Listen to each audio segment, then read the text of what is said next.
आज का session start करते हैं। सर ये सेशन आप रिकॉर्ड कर सकते हैं क्या? आप बाद में रिवाइज कर पाएंगे? हाँ हाँ, रिकॉर्ड कर रहा हूँ मैं। ठीक है, तो हम लोग स्टार्ट करते हैं। अब देखिए, प्रार्थना श्लोका, अभी हम लोग तो प्रार्थना श्लोका में सब प्रवीण हो गए हैं। तो ये प्रार्थना श्लोका है, मैं ही पढ़ देता हूँ। अगर आप लोग पढ़ना चाहते हो कोई तो बताएं, वरना मैं पढ़ दूंगा। कोई पढ़ना चाहता है? हाँ पढ़ो, वर्षा पढ़ो।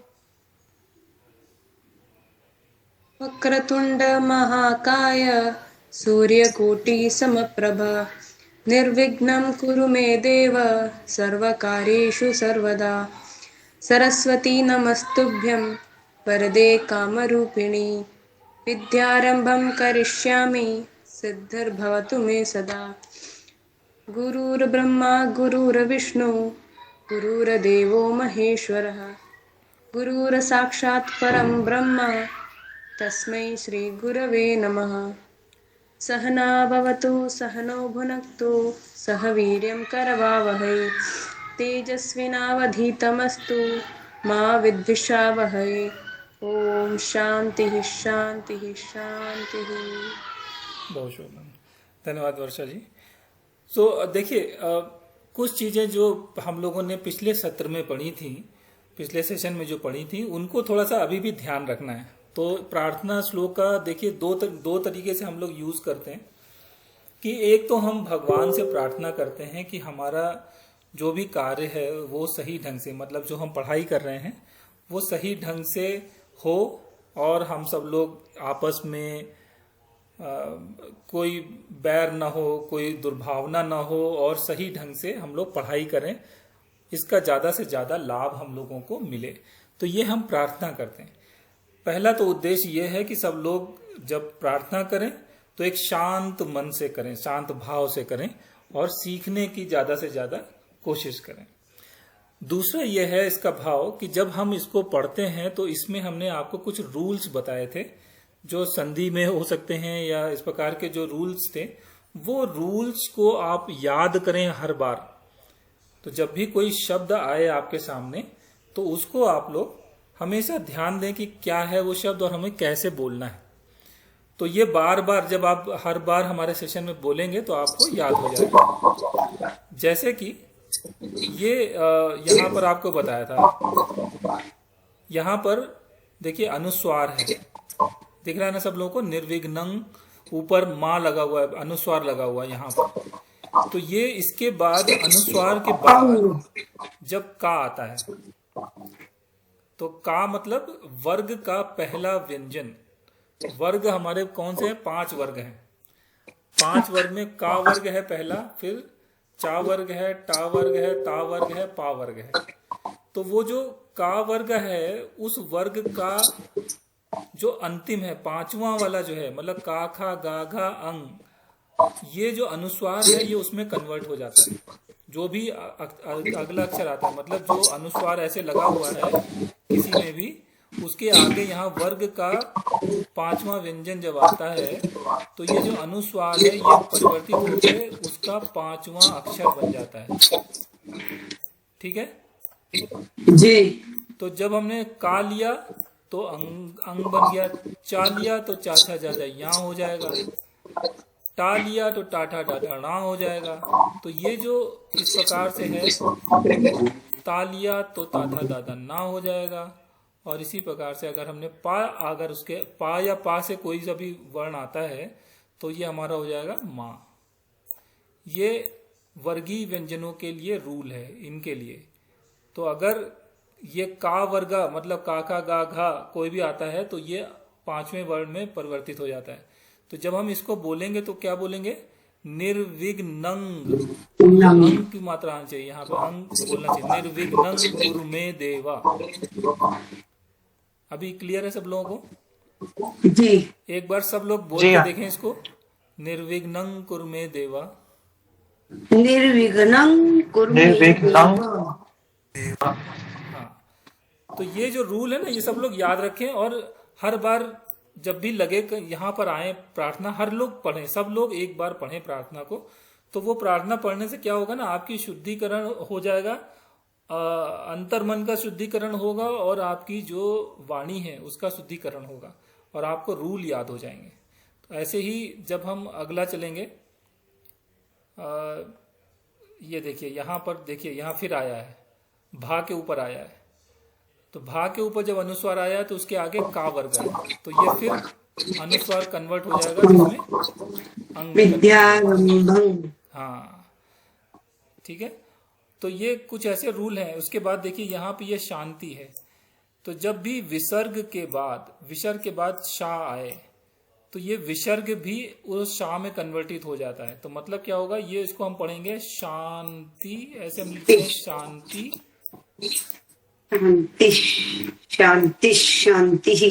जो ये विसर्ग है, ये विसर्ग की जगह अब ये आधा शा हो जाएगा। जो ये वाला शा है शांति का, अगले वाले का, वो शांति आ जाएगा। तो ये फिर हम लिखेंगे इसको ऐसे, विसर्ग के बाद शांति। तो जब हम पढ़ेंगे तो हम लोग ऐसे पढ़ेंगे शांति शांति, ठीक है। तो ओम शांति शांति शांति ही। तो एक बार सब लोग इसको भी बोल दें तो सब लोग को याद हो जाएगा। ओम शांति शांति शांति। बहुत सुंदर, ठीक है। तो अगली बार से सब लोग एक एक बार इसको पढ़ेंगे, मतलब हर हफ्ते एक एक बार आप लोग पढ़िए और इन रूल्स को याद रखिए। तो ये आपको हर जगह काम आएंगे, आगे जितना भी होगा सब जगह काम आएंगे। चलिए अब आगे चलते हैं। अब आज हम पढ़ेंगे अन्वय क्रम। अब अन्वय क्रम देखिए क्या होता है। ये जब हम कोई भी पद्य होता है, श्लोक होता है, जब हम उसको पढ़ते हैं तो उसके अंदर जो भी लिखा होता है वो शब्द जम्बल्ड होते हैं। जम्बल्ड का मतलब इधर से उधर उठा के रख दिए जाते हैं। उसके जो पद होते हैं या उनके जो शब्द होते हैं उनको इधर से उधर लिख दिए जाते हैं। जैसे मैं जाता हूं, तो इसमें हो सकता है कि ऐसे लिख दें वो उसको, जाता मैं हूं या जाता हूं मैं। तो वो चूंकि कई सारे शब्द होते हैं, जब आपस में जम्बल्ड हो जाते हैं, इधर उधर लिख दिए जाते हैं, तो आपको समझ में नहीं आता कि उसका मतलब क्या है। तो इसीलिए जब आप श्लोक पढ़ते हैं, कोई मंत्र पढ़ते हैं, तो उसमें बहुत सारी चीजें ऐसी होती हैं जो आप जोड़ नहीं पाते चीजों को। तो वहां पढ़ने में कुछ कुछ समझ में आता है, कुछ समझ में नहीं आता। फिर उसमें कुछ संधियां होती हैं, समास लगे होते हैं, तो इसलिए थोड़ा और भी डिफिकल्ट हो जाता है। तो हमको अब जो पढ़ना है वो है अन्वय क्रम। अन्वय क्रम का मतलब ये है कि जब हमने कोई भी श्लोक को पढ़ा तो वो एक पद्य के फॉर्म में होता है, कविता या पोएम के फॉर्म में होता है। तो पोएम के फॉर्म में होने के कारण उसको हम पद्य बोलते हैं। तो पद्य होता है, पद्य में बहुत सारे शब्द होते हैं, उन शब्दों को इधर उधर करके आगे पीछे करके लिखा गया होता है। तो उनके पद्यों को पहचानना, उनके पदों को पहचानना और उनको फिर सही क्रम में रखना, ये अन्वय क्रम कहलाता है।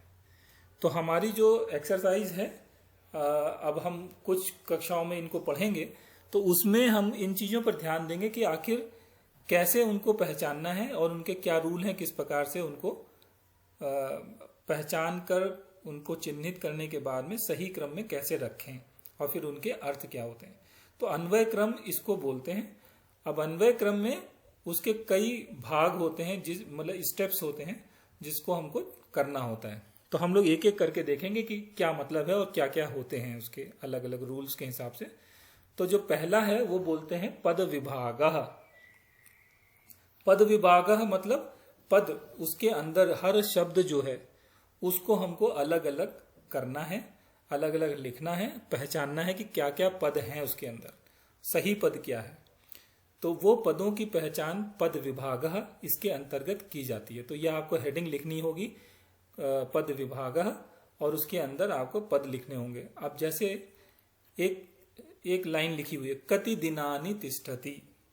कति दिनानि तिष्ठति का मतलब क्या हुआ? कति का मतलब कितने, दिनानि का मतलब दिन, तिष्ठति का मतलब ठहरते हैं, रुके हो। हाँ, कितने दिन रुके हैं। तो अब इसमें देखिए 3 पद हैं, कति, दूसरा पद है दिनानि, तीसरा पद है तिष्ठति।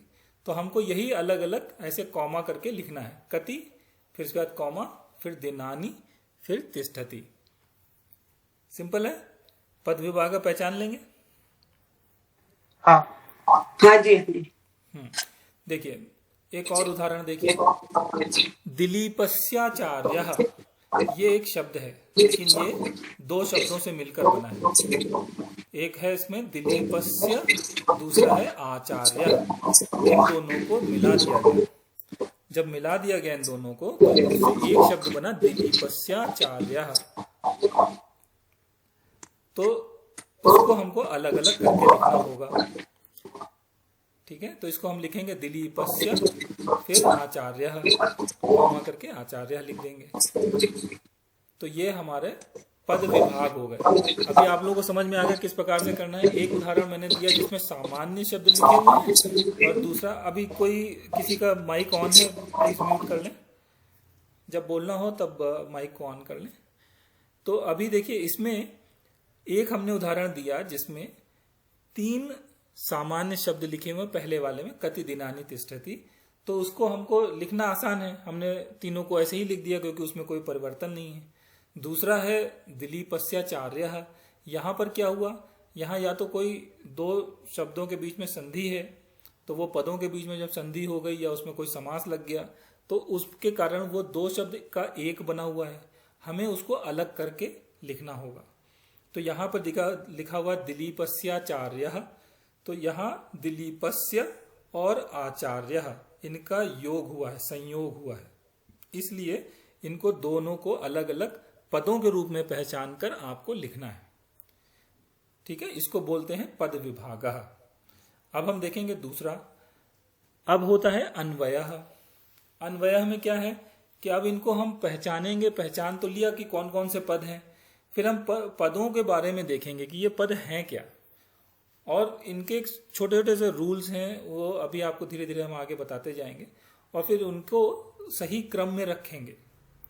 तो प्रत्येक पद की विभक्ति को हम देखेंगे, वचन को देखेंगे और पुरुष को पहचानेंगे। ठीक है, जैसे दिलीपस्य लिखा हुआ है, तो दिलीपस्य क्या है, ये कौन सा पद है, इसकी विभक्ति षष्ठी विभक्ति, षष्ठी विभक्ति, षष्ठी विभक्ति है। उसका वचन क्या है, एक वचन। और पुरुष क्या है, पुरुष, पुरुष क्या है, पुल्लिंग। पुल्लिंग। हाँ, तो पुल्लिंग सप्तमी विभक्ति एक वचन का ये रूप है।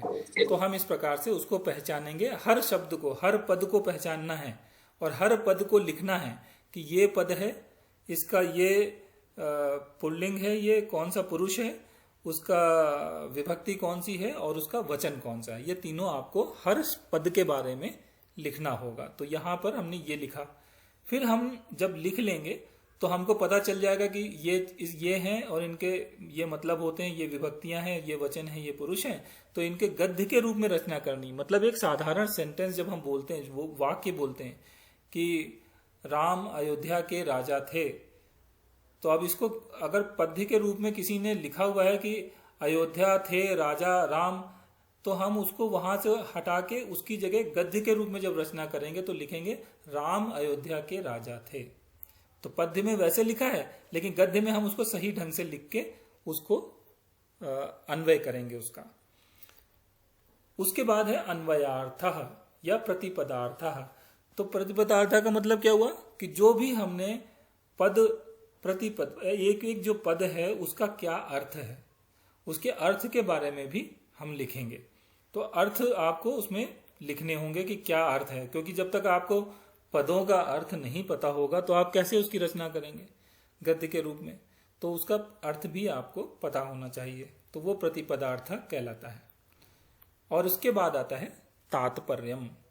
तात्पर्यम का मतलब क्या है, तात्पर्यम का मतलब ये है कि जो उसमें शब्द लिखे हुए हैं उनके अर्थ आपको पता चल गए। अब उन अर्थों से जब आप उसको मतलब उसका बताएंगे तो उसके जो भाव हैं, उसका भावार्थ है, आपको वो लिखना है। भावार्थ का मतलब समझ रहे हैं कि किसी, देखिए जब आप कोई एक एक शब्द को जब आप हिंदी में ट्रांसलेट करेंगे या गुजराती में ट्रांसलेट करेंगे तो उसका अर्थ वो स्वाभाविक अर्थ नहीं निकलेगा एक एक शब्द से जब लिखेंगे, लेकिन उससे आपको पता चल जाएगा कि इसका मतलब क्या है, ये क्या कहना चाहता है। तो फिर उसको आप सरल शब्दों में उसको उसके भाव को प्रकट करते हुए जब आप लिखेंगे तो वो तात्पर्यम कहलाता है। हम इसके उदाहरण देखेंगे। तो आज हम दो उदाहरण देखेंगे इनके, और देखेंगे कि दो श्लोक एक एक करके हम देखेंगे। श्लोकों का भावार्थ कथन किस प्रकार से है ये हम पहचानेंगे। तो पहला है कूजंतम राम रामेति मधुरम मधुराक्षरम आरुह्य कविता शाखाम वंदे वाल्मीकि कोकिलम। अब देखिए ये जो है पद है, ये जो श्लोक है, ये आपकी किताब में, आप जिनके पास किताब है वो किताब से बाद में इसको देख सकते हैं। तो ये जो किताब है, किताब में ये पहले पद में ही दिया हुआ है। और ये जो वाल्मीकि की जो रामायण है, मूल रामायण जिसे बोलते हैं, उसका एक श्लोक है ये, उसका एक हिस्सा है। उस श्लोक जो है वहां से जो लिया गया उसका एक हिस्सा है ये। और इसमें हम देखेंगे कि इसका जब अन्वय क्रम हम लिखेंगे तो कैसे लिखें। तो हमारे सबसे पहले हमको क्या करना है, पद विभागः। सबसे पहला काम क्या है, पद विभागः। पद विभागा में हमें क्या करना है। अब सब लोग यहाँ पर अगर पार्टिसिपेट करना है तो पार्टिसिपेट कर सकते हैं, बोल सकते हैं, वरना मैं तो दिखा ही रहा हूं। अगर आप लोग पार्टिसिपेट करेंगे तो आप लोगों को जल्दी समझ में भी आ जाएगा। कुंजतम। तो पद विभागा में क्या करना है, पद विभागा में जितने भी उसके पद हैं उनको लिखना है अलग अलग करके। ठीक है, तो अब कैसे लिखेंगे देखिए मैं दिखा रहा हूं। तो पहला है कूजंतम, दूसरा है रामा, तीसरा है रामेति, मधुरम मधुराक्षरम। फिर ऐसे लिखते जाएंगे, आरूह्य कविता शाखाम वंदे वाल्मीकि कोकिलम। ठीक है, हमने पद विभागा में जितने भी पद उसमें लिखे हुए थे हमने ऐसे ही लिख लिए। अब यहां तक सबको क्लियर है? जी हाँ। ठीक है, अब देखिए इन शब्दों में आपको दूसरा क्या करना है, ये तो अभी आपको केवल दिखाने के लिए मैंने लिखा हुआ है, लेकिन एक्चुअल में आपको क्या लिखना है वो आपको पहचानने हैं। हर शब्द में आपको पहचानना है कि क्या वो शब्द अपने आप में संपूर्ण है, पद है, या उसमें कुछ और जुड़ा हुआ है, संधियां हैं या कोई दूसरे स्वर उसमें जुड़े हुए हैं। वो आपको अगर हैं तो पहचान के अलग लिखने हैं। तो हम जब इसमें देखते हैं तो कूजंतम, कूजंतम क्या है, एक शब्द है, एक पद है, तो हम इसको लिखेंगे कूजंतम। रामा भी पद है। अब देखिए रामेति, रामेति में क्या है, रामा और इति। अब देखिए इसमें मैं एक एक करके आपको दिखा रहा हूं। कूजंतम, फिर रामा, फिर इति, फिर मधुरम मधुराक्षरम, ये पूरा है, आरूह्य कविता शाखाम, और वाल्मीकि जो है वो दो शब्दों से मिला है, वाल्मीकि कोकिलम। दोनों को एक साथ भी लिख सकते हैं और अलग अलग करके भी लिख सकते हैं। तो इसका जो पद विभाग जो बनेगा, ये जो नीचे दिया हुआ है ये इसका एक्चुअल पद विभाग है। ऊपर वाला सिर्फ आपको दिखाने के लिए है, और दूसरा जो मैंने लिखा हुआ है ये उसका एक्चुअल बनेगा। आपको ये लिखना होगा, आपकी परीक्षा में भी यही लिखना होगा और ऐसे ही आपको पहचानना भी है। तो कूजंतम एक शब्द है जो बिल्कुल परफेक्ट है अपने आप में। रामा एक है, फिर रामेति का रामा और इति। अब यहां पर देखिए आपको संधि बताई थी, उस संधि में आपके पास कौन सी संधि लगी हुई है यहां पर, अ प्लस ई वाली ना, अ प्लस ई। हाँ, आ प्लस ई में कौन सी संधि होती है, ये तो आप लोगों को एकदम याद हो जाना चाहिए। ए आएगा ना, ए आएगा। नहीं, संधि का नाम बताइए। गुण संधि। गुण संधि, ऐसे याद होना चाहिए सबको। तो हम लोग संधियों को नामों से और उनके अंदर क्या क्या अक्षर होते हैं, किसके जुड़ने से क्या आता है, वो संधि के नाम से उसको याद रखेंगे। तो आपको क्या होगा, ऐसे जब हम हर बार हर सेशन में जब इस प्रकार से एक्सरसाइज करेंगे तो आप लोग को संधियां भी याद हो जाएंगी। ये उसके प्रैक्टिकल एग्जाम्पल्स हैं। तो यहां पर ह्रस्व आ और ह्रस्व ई, इनका जब संयोग होता है तो ए बनता है। ये गुण संधि कहलाती है, क्योंकि आ ई से ए बन गया, कोई दूसरा अक्षर बन रहा है, तो इसलिए उसकी गुण चेंज हो रहा है, इसलिए उसको गुण संधि कहते हैं। तो यहाँ पे रामेति हो जाता है। मधुरम, ये अपने आप में संपूर्ण है।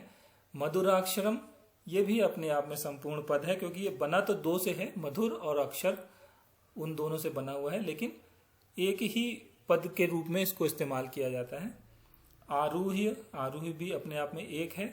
कविता शाखाम, ये भी अपने आप में एक है। वंदे भी एक है, और वाल्मीकि कोकिलम को एक भी ले सकते हैं और अलग अलग करके भी लिख सकते हैं। अलग अलग करके लिखेंगे तो वाल्मीकि कोकिलम ऐसे करके उसको लिखा जाएगा। तो पहला ये जो भाग था वो था पद विभाग। हमने जो भी श्लोक था या जो भी मंत्र है या श्लोक है उसका हमने सबसे पहले पद विभाग लिखा। पद विभाग मेरे ख्याल में आप सब लोगों के लिए अब आसान होगा लिखना, धीरे धीरे पहचान के लिख सकते हैं। अब देखिए दूसरे में चलते हैं। तो हमने पद विभाग लिखे।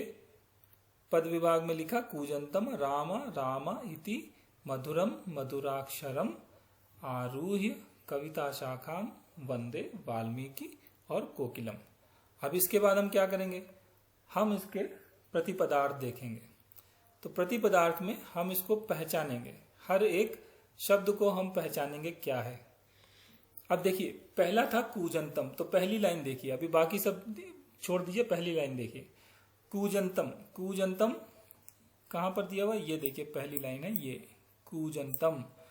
कूजंतम जो है वो कूजत पद है, एक्चुअल में कूजत है, और कूजत से ये प्रातिपदिक है, उससे ये बना हुआ है कूजंतम। और कूजत का जो ये पुल्लिंग है, और इसका जो द्विवचन में द्वितीय विभक्ति में एक वचन का रूप बनेगा वो बनेगा कूजंतम। और कूजंतम का मतलब होता है कोयल जैसे कूकती है वो कूकना, कोयल की आवाज, उसको बोलते हैं कूकना। तो ये उसका अर्थ होता है कूकना। इसी प्रकार से दूसरा शब्द जो हमने देखा वो आता है यहां पर, ये रामा, फिर आता है रामा। तो ये जो रामा रामा है ये राम को संबोधित किया जा रहा है, इस यहाँ पर रामा नहीं है, रामा रामा। तो रामा जो है ये उनको संबोधित किया जा रहा है। तो यहाँ पर सप्तमी विभक्ति लगेगी, उसका एक वचन का पुल्लिंग में ये रूप है। तो रामा रामा। इति जो है वो एक अव्यय के रूप में यूज किया जा रहा है। इति का मतलब होता है ऐसा या इस प्रकार। फिर है मधुरम मधुराक्षरम। तो मधुरम जो है वो नपुंसक लिंग का शब्द है, लास्ट में माँ आ रहा है एक प्रकार से, वैसे भी याद रख सकते हैं। तो मधुरम है ये नपुंसक लिंग का है, द्वितीय विभक्ति का है और एक वचन का है। मधुरम का अर्थ होता है मीठा। फिर है मधुराक्षरम।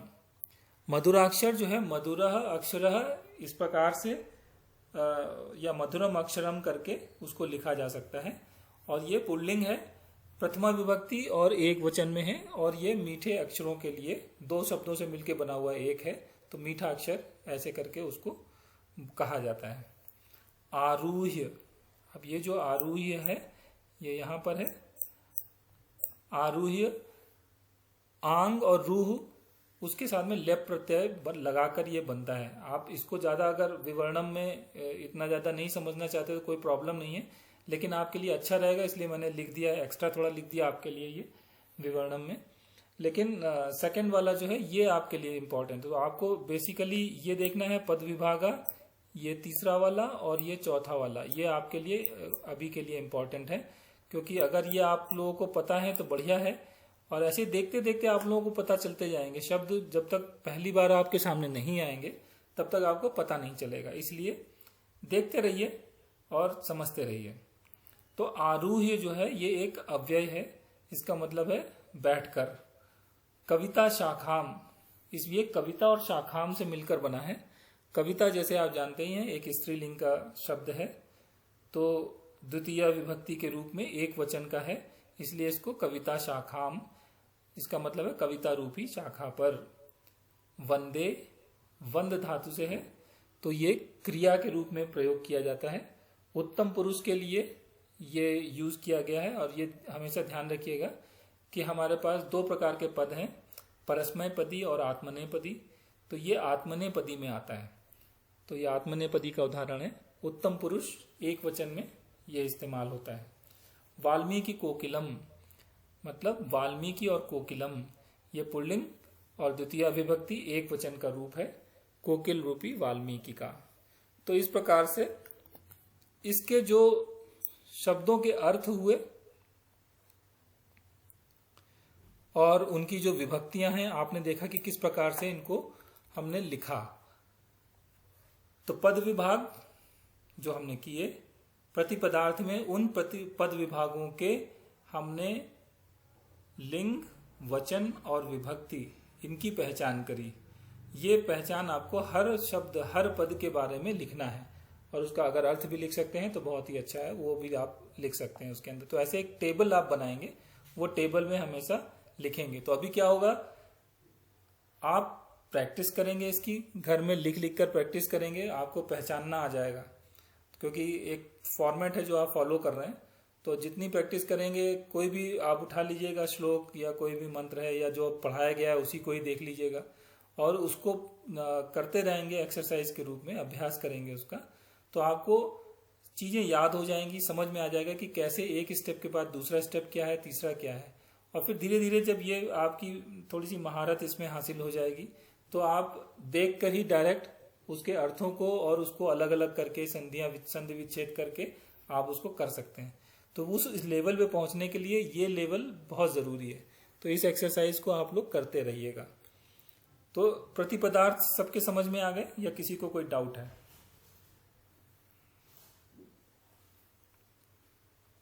जी समझ गए हम लोग। हम इसके करेक्ट एग्जाम सॉल्यूशन और इसके आंसर का भी देख सकते हैं। ये आपके मतलब हम लोग को एक्सरसाइज करें तो उसको किससे करेक्ट करें? नहीं, अभी जो आपको बता रहे हैं इनसे ही आप करिए, पहले इन्हीं को ही करिए। आप सीधे के सीधे उसका जो श्लोक है वो लीजिए और उसी श्लोक को अपने तरीके से लिखने की कोशिश कीजिए और फिर इससे मिलाइए। जो मैंने एग्जाम्पल दिया है इसमें आपके प्रतिपदार्थ, पद विभाग, ये जो लिखे हुए हैं इनसे मिलाइए कि आप कितना आपको याद रहा। तो देखकर क्या होगा ना, पढ़ा हुआ है तो पढ़े हुए को लिखना और करना ये थोड़ा आसान होता है। तो जब आपको आसान वाली चीजें आप पहले करेंगे फिर धीरे धीरे आपकी प्रैक्टिस हो जाएगी। क्योंकि बहुत सारे शब्द ऐसे भी हैं जो आपको पता नहीं है कि आप उसका मतलब क्या है, कौन सी विभक्ति है, इसमें क्या लगेगा। तो ये कठिनाइयां आएंगी, लेकिन ऐसे ही आप धीरे धीरे आगे बढ़ते जाएंगे और काम हो। ये इसीलिए पढ़ाया जा रहा है कि आप लोग को पहचान करना आ जाए। जी ठीक है। अभी और किसी को कोई दिक्कत हो प्रतिपदार्थ में तो अभी बता दें। ठीक है, नहीं तो फिर आगे चलते हैं। तो अगला इसमें आता है कि हम ये हमारे पास दिया हुआ है श्लोक, कूजंतम राम रामेति मधुरम मधुराक्षरम आरुह्य कविता शाखाम वंदे वाल्मीकि कोकिलम। अब इसका अन्वय करना है। तो अब हमने देख लिया कि उसका मतलब क्या था। अब इनके जो शब्द दिए हुए हैं, जो पद दिए हुए हैं, उनको सही ढंग से हमको लिखना है। तो अब देखिए, कूजंतम राम रामेति मधुरम मधुराक्षरम। अब यहां पर कोई भी शुरुआत वाला कोई शब्द नहीं आ रहा है, तो शुरुआत का हमको शब्द ढूंढना है और हमको ये भी ढूंढना है कि उसको कहां से पकड़ के पहले लिखें। आरूह्य कविता शाखाम वंदे वाल्मीकि कोकिलम। अब इसको देखिए, एक एक शब्द का मतलब देखते जाइए। कूजंतम मतलब क्या हुआ? कूजंतम का जो कोयल कूकना, कुंजन। कुंजन, तो कुंजन मतलब कूकना हो गया, कूकती है। राम, तो राम तो नहीं कूकते हैं। रामेति, इसमें भी राम इस प्रकार। तो देखिए, कोई शब्द मिलाएंगे, अगर सबके अर्थ एक एक करके मिलाएंगे तो कोई अर्थ उसका निकल नहीं रहा है। फिर आ गया मधुरम, मधुराक्षरम। मधुरम का मतलब मीठा और मधुराक्षरम का मतलब मीठा अक्षर। वाल्मीकि के कोकिल रूप में वाल्मीकि की नहीं, अभी आगे मत जाइए, आगे मत जाइए। अगर आप आगे पहले ही पहुंच चुके हैं तो इसका मतलब पढ़ने की जरूरत नहीं है।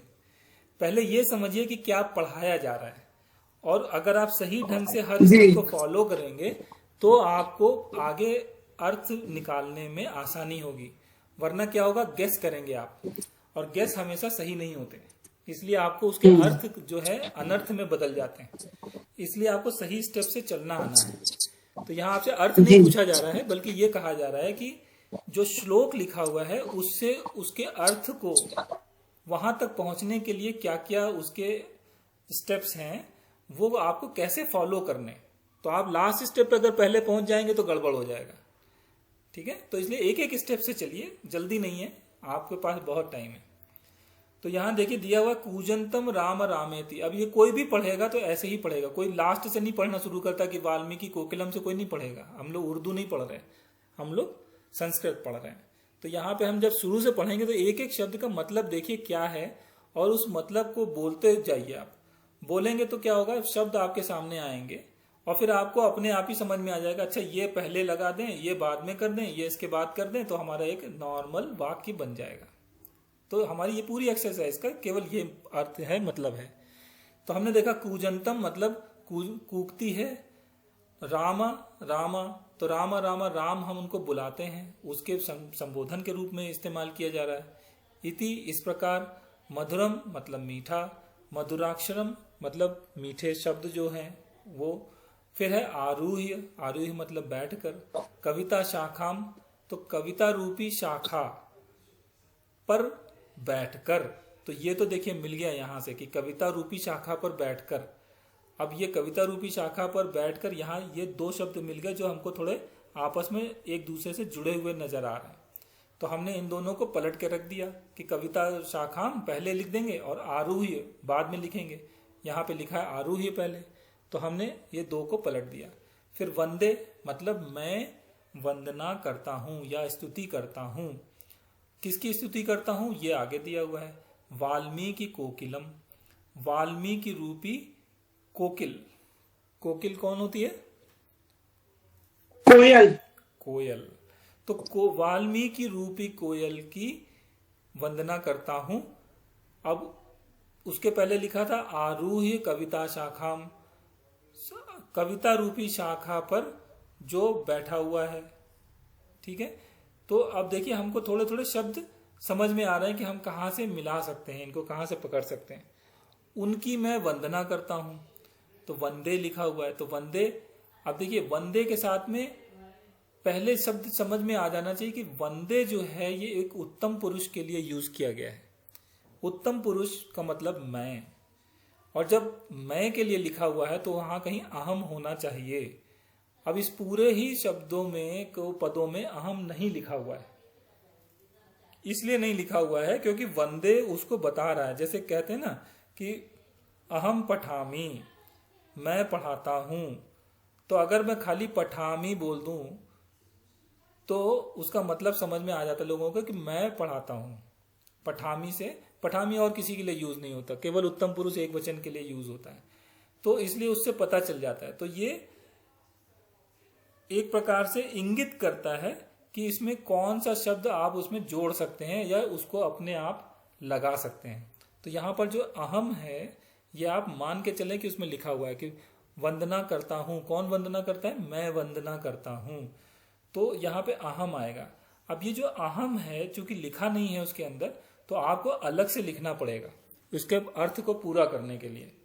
तो जब हम किसी भी शब्द को जो उसमें लिखा नहीं होता है वह पद अध्याहार कहलाता है। ये शब्द याद रखिएगा, अध्याहार। तो अध्याहार के रूप में हम अहम को लेकर आएंगे। ऐसे अहम आएगा या कोई क्रिया होती है, जैसे कहते हैं वह जाता है, सो गच्छति बोलते हैं। तो गच्छति अगर उसमें नहीं लिखा हुआ या उसमें अस्ति आता है, लास्ट में बहुत सारे शब्द ऐसे आएंगे जिसमें अस्ति आएगा, संति आएगा, और वो लिखे नहीं होते। अधिकतर जो श्लोक होंगे या मंत्र होंगे उनमें ऐसे शब्दों का इस्तेमाल नहीं किया जाता है और उनका अर्थ अपने आप ही समझ में आ जाता है। तो वो अगर उसमें नहीं लिखे हैं तो आपको लिखने पड़ेंगे उसके शब्द को, अन्वय को पूरा करने के लिए। तो उनको हम अध्याहार बोलेंगे, जो उसमें लिखे नहीं होते लेकिन होते हैं और आपको लिखना होता है। तो अध्याहारों का इस्तेमाल भी आप सीख लीजिएगा। तो यहां पर हमने देखा कि अब लिखा हुआ है इसके अंदर कि कविता रूपी शाखा पर राम राम, इति मधुराक्षरम, ये जो मधुर अक्षर है उसका मधुरम कूजंतम। अब देखिए कूजंतम और मधुरम कहाँ लिखा हुआ है, मधुरम कूजंतम, ऐसी मधुर जो उनकी आवाज है। वाल्मीकि कोकिलम, वो कोकिल रूपी जो वाल्मीकि हैं उनके मुंह से जो कविता रूपी शाखा पर बैठे होकर राम राम ये मधुर अक्षर वो बोल रहे हैं, उन वाल्मीकि को मैं उनकी वंदना करता हूं या उनकी स्तुति करता हूं, ये उसका मतलब हुआ। तो अब देखिए शब्द अलग अलग कहाँ कहाँ पर लिखे हुए हैं। तो हमने जब अन्वय लिखा तो हमने कैसे लिखा, कविता शाखाम आरूह्य, कविता रूपी शाखा पर बैठे हुए, राम राम इति मधुराक्षरम, राम राम ऐसा मधुर अक्षरों को, मधुरम कूजंतम, मधुर कूजंतम, मधुर आवाज में कहने वाले, वाल्मीकि कोकिलम, वाल्मीकि रूपी कोयल को, कोकिलम कोयल को, अहम वंदे, उनकी मैं वंदना करता हूं। तो इस प्रकार से हमने उन शब्दों जो जम्बल्ड थे, मतलब इधर उधर लिखे हुए थे, उनको हमने एक व्यवस्थित रूप से गद्य के रूप में इनको हमने लिख दिया। अभी समझ में आया कि कैसे लिखना है? जी हाँ, समझ में आया। हाँ, तो जल्दबाजी किसी को देखिए नहीं करनी है, आराम से एक एक शब्द का मतलब निकालिए और उनकी विभक्ति पहचानिए, वचन पहचानिए, अर्थ पे मत जाइए। पहले जो अर्थ पे जाएंगे ना वो हमेशा अटके रहेंगे। देखिएगा अभी ये पूरा सेशन खत्म हो जाएंगे, उनके बाद भी उनको अर्थ निकालना नहीं आएगा। तो इसलिए मैं सब लोगों से निवेदन कर रहा हूँ कि लास्ट स्टेप पे पहले मत जाए, पहले स्टेप पे पहले जाएं, फिर दूसरे पे जाएं, फिर तीसरे पे जाएं। क्योंकि ये जो एक्सरसाइज है, ये जो आपको पढ़ाया जा रहा है, वो केवल इसीलिए पढ़ाया जा रहा है कि वो जो गलतियां लोग करते हैं, इधर उधर भटकते हैं, वो गलतियां आप ना करें, क्योंकि आप सिस्टमैटिक ढंग से पढ़ रहे हैं। अब तो यहाँ से एक एक पढ़िए, पहले उसके पद विभाग करिए, फिर उसके बाद दूसरे स्टेप पे जाइए, प्रतिपदार्थ पे जाइए, फिर उसके बाद उसके अन्वय पे आइए, और अन्वय पे आने के बाद में फिर उसका तात्पर्यम आता है। तो ये जो तात्पर्यम है यहाँ पर देखिए, कविता रूपी शाखा पर बैठकर राम राम इस मधुराक्षर का पूजन करने वाले कोकिल रूपी वाल्मीकि का मैं वंदन करता हूं, ये उसका तात्पर्य हुआ। तो इस प्रकार से 4 स्टेप्स हैं आपको जो बताए गए, ये 4 स्टेप ऐसे ही इसी क्रम में आपको करने हैं। ठीक है, अगर ये क्लियर है तो फिर हम दूसरे पे चलते हैं। वंदना जी क्लियर हो गया? आचार्य जी हाँ जी, हो गया। हाँ, मैं वंदन करता हूँ, इसकी जगह हम वंदना करते हैं, ऐसा नहीं आता है। वंदना करते हैं का मतलब हुआ कई लोग करते हैं। यहाँ पर वंदे हाँ, जो है हाँ। वो उत्तम पुरुष एक वचन का रूप है, तो आप केवल अच्छा। आप करती हैं, ओके। मैं वंदन करता हूं। ठीक है, चलिए अब देखिए दूसरा देखते हैं। दूसरे में देखिए ये है, पढ़िए इसको एक कोई लोग। ईश्वांकुश प्रभवो रामो नाम जने श्रुता, नियतात्मा महावीर्यो तुतिमान धृतिमान वशी। हाँ, देखिए अब इसको कैसे पढ़ेंगे ये भी देख लिए। पहला लिखा हुआ है इक्ष्वाकु वंश प्रभवो, इक्ष्वाकु वंश प्रभवो रामो नाम जनैः श्रुतः, नियतात्मा महावीर्यो द्युतिमान धृतिमान वशी। ठीक है, ये प्रोनाउंसिएशन हुआ। अब हम उसका अन्वय क्रम में हम क्या करना है, पहले अलग करना है। नाम क्या है उसका, पद विभाग। पद विभाग। हाँ, आचार्य जी ये पढ़ते समय जैसे इक्ष्वाकु व के ऊपर जो बिंदी है ना, उसको अनुस्वार वंश हो जाएगा, वंश प्रभवो हाँ, रामो नाम, फिर जो विसर्ग है जने के बाद, तो बाद में जो श है तो जनै श्रुतः, ऐसा नहीं होगा? जनैः श्रुतः। हाँ, तो देखिए आपको, आप पद विभाग के रूप में देख रहे हैं ना, तो सबको अलग अलग करना है। अगर आप एक साथ बोलेंगे तो उसमें जनैः श्रुतः बोलेंगे, वो हाँ, लग जनै श्रुतः। हाँ, जब आप ऐसे इसको श्लोक को जब पढ़ेंगे ना तो देखिए ऐसे पढ़ेंगे। इक्ष्वाकु वंश प्रभवो रामो नाम जनैश्रुतः नहीं, नियतात्मा वह महावीर्यो द्युतिमान धृतिमान वशी। ऐसे करेंगे। ये द्यू द्यू नहीं है, द और यह है ना, द्युतिमान। द्युतिमान धृतिमान वशी दोनों अलग हाँ, हैं। और ये वंश, व के ऊपर जो है ना, वंश वंश, व और बाद में आधा व नहीं नहीं वंश प्रभु। नहीं नहीं नहीं, वो दूसरा है। ये जो लिखा हुआ है बस वही पढ़ना है। ये तो वंशी आप नहीं है। तो उसका आप जो बिंदी है उसका नासिक न ले रहे हो ना, आप वंश बोल रहे हो आप, नहीं, वा के ऊपर कोई बिंदी नहीं है। है ना, व के ऊपर है बिंदी। नहीं, अब मैंने नहीं लिखी, आपको अगर दिख रही हो तो। नहीं, इक्ष्वाकु वंश, व के ऊपर बिंदी है, आपको नहीं दिख रही है? मैंने लिखी नहीं है, ऊपर है भी नहीं। मेरे को तो दिख रही है, दिख रही है। इक्ष्वाकु वंश, वंश के ऊपर है, पर उच्चारण में वंश आएगा। नहीं, ऊपर बिंदी नहीं है, आपको नहीं बोलना है। वो दोनों अलग हैं, दोनों शब्द अलग हैं। ये वंश वाला नहीं है, वंश नहीं लिखना है आप, ये वशी है। ओके। बिंदी तो दिख रही है। हाँ, तो आपको किसी कारण से दिख रही होगी। ऊपर जो श्रुता है वो श्रुता है के सामने विसर्ग लगा है, नीचे उसके जो वशी लिखा है इसमें कोई भी बिंदी नहीं है, ये वशी है। नहीं नहीं, उसमें नहीं दिया। अच्छा, इक्ष्वाकु वंश उसकी बात कर रहे हैं, ऊपर पहला ही शब्द में। अच्छा, पहले इक्ष्वाकु वंश में, हाँ उसमें हाँ, दिया हुआ है। उसमें। हाँ, तो हाँ। आप एक देखिए, नॉर्मल एक उसके याद रखिए, वहां पे वंश जो आपको बोलना है वो बोलना है, वहां पे उसको मकार में आप कन्वर्ट कर सकते हैं। नहीं, आप न लगा रहे हो ना, तो उसकी जगह मैं ये बोल रही हूँ कि अनुस्वार व ही लगेगा, वंश ऐसे लगेगा। हाँ, माँ लगाइए, ना नहीं लगाना है, माँ लगाइए। वंश। हाँ श है ना, बाद में तो श है ना। हाँ, शाह जो है वो कोई भी आपके वर्ग में नहीं आता है। तो जहाँ पे आपको वर्ग के बारे में अभी बताया गया है, तो वर्ग का अगर कोई अक्षर आता है और अनुस्वार के बाद में, तो उस वर्ग का पांचवा आपको लेना है। लेकिन अगर वो वर्गीय व्यंजन नहीं है, जैसे शाह है, ये वर्गीय व्यंजन नहीं है, तो इस केस में आप उसका कोई कन्वर्जन नहीं करेंगे, ऐसे ही रखेंगे उसको। ठीक है, माँ रखेंगे उसको। जहां रूल लगेगा बस वहां रूल लगाइए, जहां रूल नहीं लग रहा है वहां पे वो ओरिजिनल फॉर्म में रहेगा। ठीक है, तो इक्ष्वाकु वंश प्रभवो रामो नाम जनै श्रुतः नियतात्मा महावीर्यो द्युतिमान धृतिमान वशी। तो यहाँ पर जब आप इसके प्रति पद विभाग करेंगे तो पद विभाग देखिए क्या होंगे।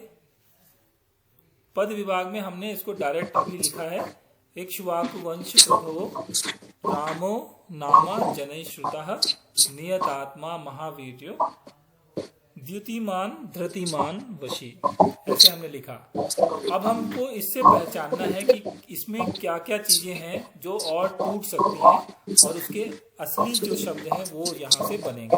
तो जब हम इसको करेंगे तो यहाँ से देखिए बनेगा इक्ष्वाकु वंश प्रभवो, प्रभवो में वह हो जाएगा प्रभवः, रामो का हो जाएगा रामः, नाम नामा, जनैः जनैः, श्रुतः का श्रुतः, नियतात्मा। फिर देखिए महावीर्यो, यहाँ पे फिर हो जाएगा महावीर्यः।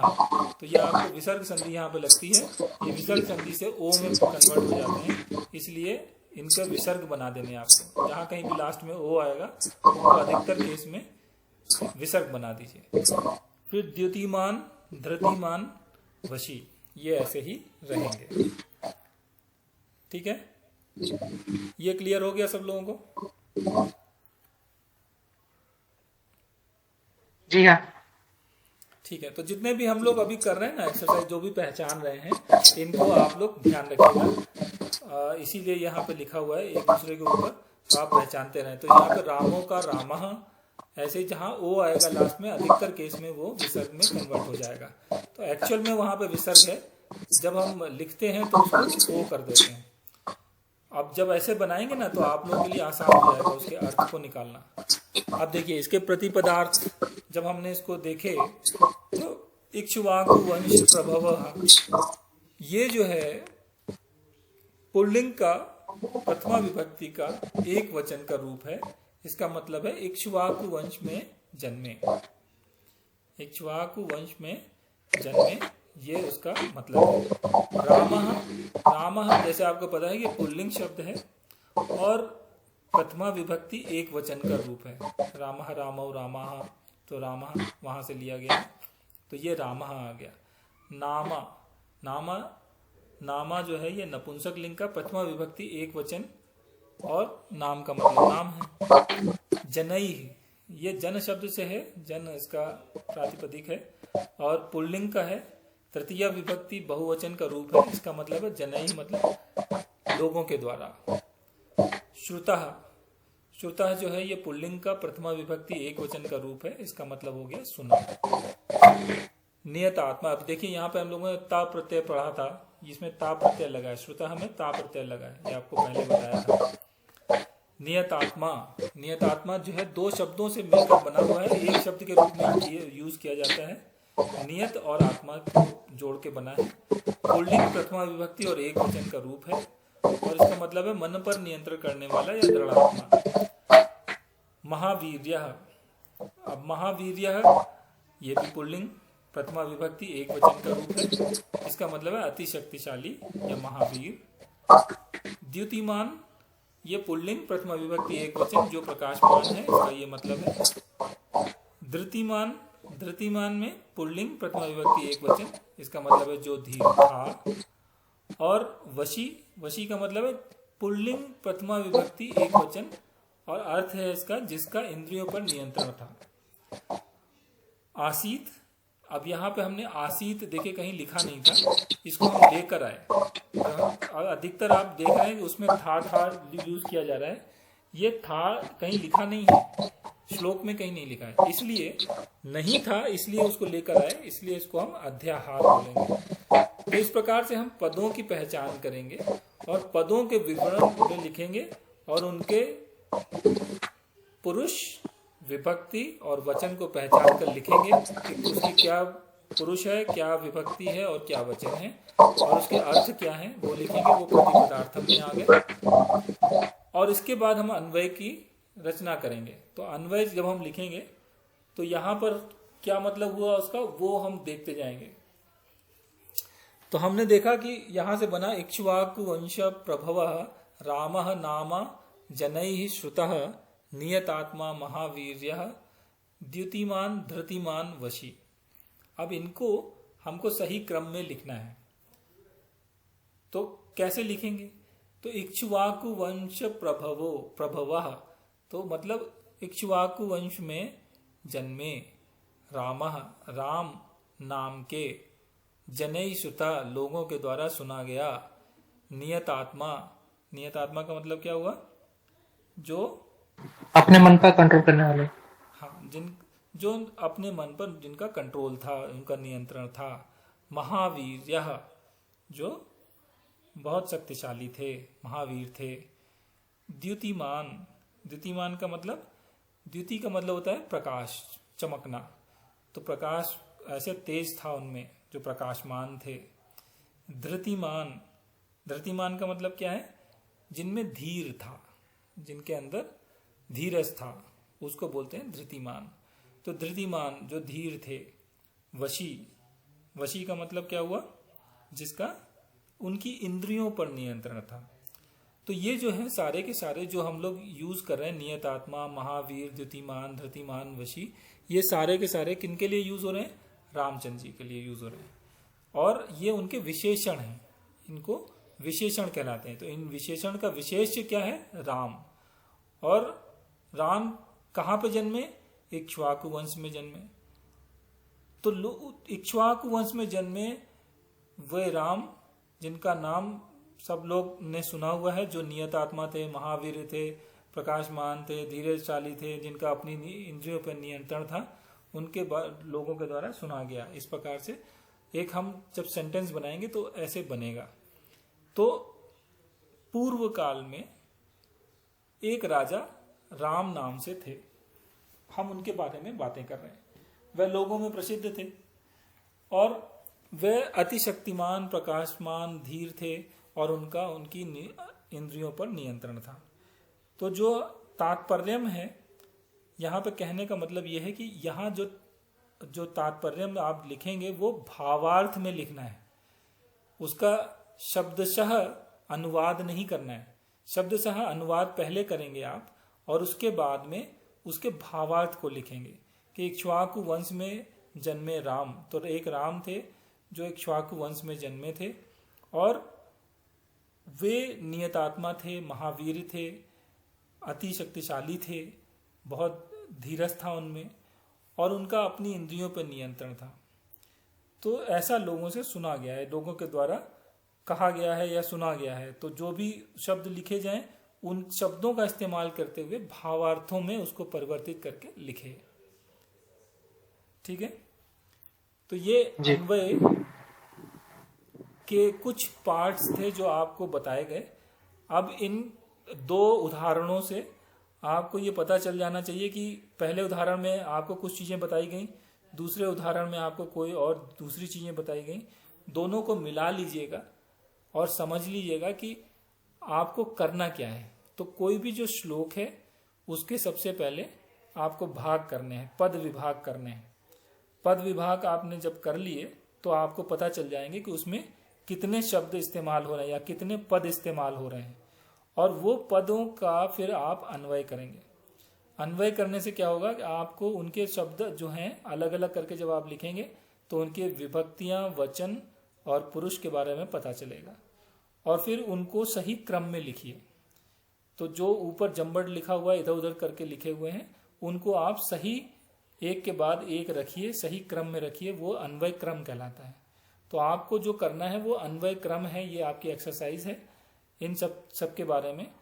अब आप जब भी इसको देखेंगे श्लोकों को तो आप अन्वय क्रम के हिसाब से उसको पद विभाग बनाकर फिर उसका अन्वय कीजिए, फिर उसके बाद में उसके प्रतिपदार्थ लिखिए और फिर उसके बाद में उसका तात्पर्य लिखिए। तात्पर्य में ध्यान रखिएगा कि तात्पर्य शब्दशः अनुवाद नहीं कहलाता है, भावार्थ कहलाता है। तात्पर्य जो है भावार्थ है, वो शब्दशः अनुवाद नहीं है। शब्दशः अनुवाद में फिर आप सही ढंग से लिख नहीं पाएंगे। तो शब्दशः अनुवाद समझ लीजिए और उसके बाद भावार्थ लिखिए। ठीक है, अभी सब लोगों को क्लियर है? जी हाँ। ये जो दो है ना, इनकी आप इन लोगों की इनकी प्रैक्टिस कीजिए लिखकर, दोनों की अलग अलग करके एक एक करके सब लोग लिखिएगा, लिख कर करिएगा प्रैक्टिस, तो आप लोगों को ज्यादा याद होगा। हमेशा ध्यान रखिए, जो सिर्फ सुनते हैं उनको चीजें ज्यादा याद नहीं रहती, समझ में ज्यादा नहीं आती। जो उस सुने हुए चीज की लिख कर प्रैक्टिस करते हैं, ये बहुत पुराना टोटका समझ लीजिए या पुरानी कहावत समझ लीजिए, ये सब लोग इसको ध्यान रखिएगा। जो लिख के प्रैक्टिस करते हैं वो ज्यादा उनका नियंत्रण होता है जो वो सीखते हैं उसके ऊपर। तो इसको दोनों को लिख कर प्रैक्टिस कीजिएगा, इन्हीं क्रम में कीजिएगा। चलिए, अभी एक अंत में ये एक श्लोक है, ये शांति मंत्र कहलाते हैं, जो हम लोग जब सत्र को समाप्त करते हैं उस समय पढ़ते हैं। कोई पढ़िए इसको। ओम सर्वे भवन्तु सुखिनः, सर्वे सन्तु निरामयाः, सर्वे भद्राणि पश्यन्तु, मा कश्चित् दुःखभाग् भवेत्। ओम शांति शांति शांति।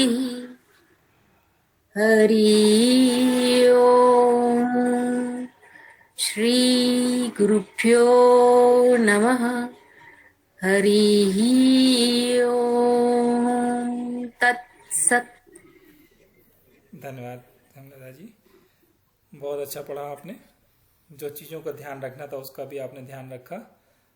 तो अगर किसी को कोई डाउट हो या कुछ और हो तो आप बता दें, वरना फिर हम सेशन को यहीं पे समाप्त करते हैं।